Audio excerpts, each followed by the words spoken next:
Welcome to the Akashic Library. We're all told pretty much from day one that the whole point of life is to be happy, right? But what if chasing that happiness is the very thing that's making us miserable? Let's get into it. So I want to ask you this right off the bat. Is being happy really the true purpose of life? It's a huge question, and it really gets to the heart of how we judge ourselves, how we measure our own lives. We're kind of programmed to just say yes, but today we're going to poke some holes in that idea. Okay, so first up, let's talk about something called the unhappiness paradox. This is what happens when happiness itself becomes the finish line, and how that can seriously backfire. I mean, this is basically the script we're all handed, isn't it?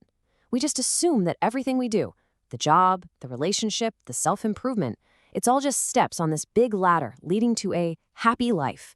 But life, of course, has other plans. And the reality, well, it often looks a lot more like this. You've got power struggles at work, things get weird with family, your friends feel distant, you've got this anxiety that just follows you around. These are just the normal, everyday parts of being human, but they feel like huge failures on our road to happiness. And here's where it gets really tricky. The problem isn't just the frustration itself. See, our difficulties often create a whole second layer of pain. And it's all based on the story we tell ourselves about what that pain means. Let's break this cycle down. First, you have the basic misery, right? The actual sadness or frustration from whatever's going on. That's step one. But then, almost instantly, step two slams into you. You start feeling unhappy about being unhappy. You judge yourself for it, like, why can't I just be happy? What's wrong with me? And that is the second absolutely crushing layer of misery. So suddenly, feeling sad isn't just a feeling anymore.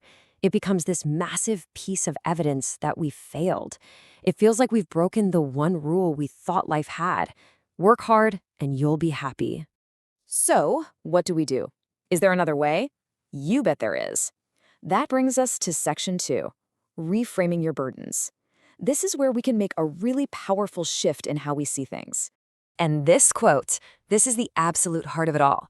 We might not be able to just wish away our problems, but we have total power to change what they mean to us. That is where the real freedom is. So let's just try this on for a second. What if all that anxiety, that frustration, that feeling of being a little lost, what if it wasn't a sign that you're broken? What if it was actually pointing you toward a completely different kind of life? And that right there, that leads us to a brand new ambition, a totally different goal to aim for, the interesting life. Now, the interesting life isn't about having no problems. It's actually the opposite. It's a life filled with exploration, with a curiosity about why we are the way we are, and with a constant sense of striving. It's about engagement over just being comfortable. And this table just lays it out so perfectly. On one side, you've got the goal of a calm life. You want certainty, balance, contentment, fine. But on the other path, the path of an interesting life, it values exploration over certainty, deep understanding over simple balance, and rich, messy experience over quiet contentment. And listen, this is a total lifeline for anyone who has ever felt like they feel things too deeply. If you're often troubled or anxious, maybe it's not a sign that you're failing at being happy. Maybe, just maybe, it's a sign that you were built for a life of depth and interest. This lets us take pride in a whole new set of qualities. That tendency to always see the potential problem, to never be satisfied for too long, to question why things are the way they are. These aren't flaws. These are the very engines of an interesting life. Okay, so what's the trade-off? If we give up on this ghost of constant happiness, what do we actually get from this messier, more interesting path? The rewards are profound. We actually grow because we're facing challenges instead of running from them.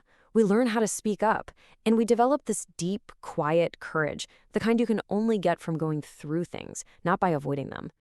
Which brings us to our final section, and maybe the most powerful way to rethink success, taking the view from the end. Now I want you to try a little thought experiment with me. It's a classic for a reason. Just imagine, for a moment, that you're at the very end of your life, and you're looking back. What kind of story do you want to be able to tell? What would really feel like a success from there?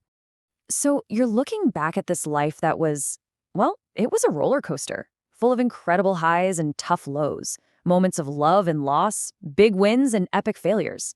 A complicated, messy, totally human journey. And maybe from that final viewpoint, you'd think to yourself, yeah, it wasn't a calm life, that's for sure. It wasn't always even a happy one. But man, it was a truly and properly interesting one. And it was interesting because of the challenges, not in spite of them. And that, right there, is the ultimate gift of this new perspective. When interesting becomes our new measuring stick instead of happy, we can finally find this deep, real satisfaction with who we are and the life we've actually lived. We can accept all the struggles as essential chapters in a really good story. So, I'll leave you with this to think about. When you look at your own life, with all of its beautiful, complicated messiness, what do you see? Are you still judging it by how happy you are? Or can you maybe start to see it for what it is? The incredible, unfolding story of a truly and properly interesting journey. Happiness comes and goes. Meaning stays. Next, we'll explore how parental influence quietly shapes adult relationships.